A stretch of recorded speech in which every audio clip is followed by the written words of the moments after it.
राहुल गांधी इन दिनों चर्चा में हैं और ये चर्चा उनके राजनीतिक बयानबाजी की वजह से है, जिसने फिर से भारतीय लोकतंत्र और चुनाव प्रक्रिया को लेकर बहस छेड़ दी है। कांग्रेस सांसद राहुल गांधी इन दिनों अमेरिकी दौरे पर हैं और उन्होंने बोस्टन में भारतीय प्रवासियों को संबोधित किया। राहुल ने संबोधन के दौरान महाराष्ट्र विधानसभा चुनाव में गड़बड़ी के गंभीर आरोप लगाए। राहुल गांधी का कहना है कि चुनाव आयोग समझौता कर चुका है और सिस्टम में गंभीर खामी है। अब आप इतने समझदार तो हैं कि राहुल गांधी का इशारा किस तरफ है। राहुल ने भारतीय प्रवासियों को संबोधित करते हुए कहा कि महाराष्ट्र में वोटिंग के आंकड़ों में गंभीर अनियमितता दिखती है। उनका दावा है कि जितनी वयस्क आबादी राज्य में है उससे ज्यादा वोटिंग हुई है। उन्होंने ये भी आरोप लगाया कि चुनाव आयोग ने शाम 5:30 बजे जो आंकड़े दिए थे उसके बाद मात्र 2 घंटे में 65 लाख वोट पड़े, जबकि सामान्य गणित के हिसाब से 3 मिनट में 1 वोट पड़ता है। तो इतने वोट पड़ने के लिए रात 2 बजे तक लाइन लगानी चाहिए, लेकिन ऐसा कुछ नहीं हुआ। राहुल गांधी यहीं पर नहीं रुके, बल्कि उनके आरोपों का पिटारा लगातार जारी रहता है। उन्होंने कहा कि जब कांग्रेस ने चुनाव की वीडियोग्राफी की मांग की तो आयोग ने साफ मना कर दिया, यहां तक कि भविष्य में इस पर सवाल न उठ सके इसके लिए संबंधित कानून तक बदल दिए गए। लेकिन इतने आरोपों के बाद भाजपा भी चुप बैठने वाली नहीं थी और यहीं से राजनीतिक आरोप प्रत्यारोप का दौर शुरू होता है। राहुल गांधी के इस बयान के बाद बीजेपी प्रवक्ता संबित पात्रा ने प्रेस कॉन्फ्रेंस की।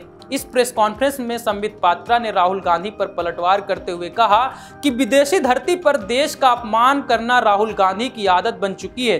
उन्होंने राहुल और सोनिया गांधी पर गंभीर आरोप लगाते हुए कहा कि ईडी की चार्जशीट में दोनों के नाम हैं और वे देश को लूटने के मामले में जेल भी जा सकते हैं। आपको तो याद होगा कि राहुल गांधी ने फरवरी में भी प्रेस कॉन्फ्रेंस कर महाराष्ट्र चुनाव पर सवाल उठाए थे। उन्होंने कहा था कि लोकसभा चुनाव से पहले 32 लाख और विधानसभा से 29 लाख नए वोटर्स जोड़े गए थे। उन्होंने पूछा कि 5 महीने में 5 साल से ज्यादा वोटर्स कैसे जुड़ गए। उन्होंने कामठी विधानसभा का उदाहरण देते हुए कहा कि जितने वोट से भाजपा जीती उतने ही नए वोटर्स वहां जुड़े थे।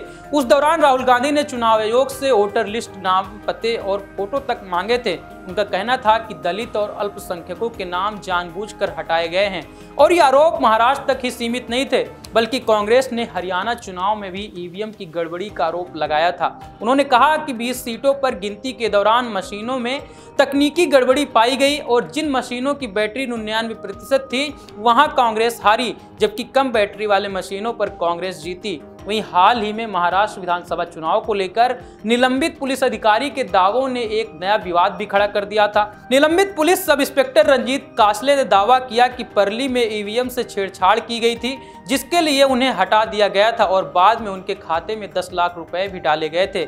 जिसके बाद इन आरोपों का जवाब देते हुए चुनाव आयोग ने इसे सिरे से खारिज कर दिया था। आयोग ने 18 अप्रैल को एक्स पर लिखा कि आरोप एक असंतुष्ट पुलिस अधिकारी, जो कि एक निलंबित है, उसकी ओर से लगाया गया है। सख्त कानूनी प्रशासनिक प्रोटोकॉल के तहत ईवीएम को रखा जाता है। ईवीएम को हटाने की कोई संभावना नहीं है। इसकी गंभीरता को देखते हुए डीएम और एसएसपी से लेकर सीईओ तक से रिपोर्ट मांगी गई है। रिपोर्ट के आधार पर कार्रवाई की जाएगी।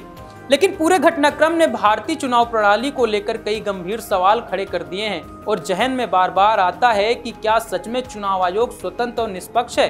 क्या हमारे वोट इतने सुरक्षित हैं जितना हमें बताया जाता है, या फिर लोकतंत्र के इस पर्व में कहीं ना कहीं सियासी दखल बढ़ता जा रहा है? आप क्या सोचते हैं इस पूरे घटनाक्रम के बारे में? हमें कमेंट बॉक्स पर जरूर बताएं। धन्यवाद।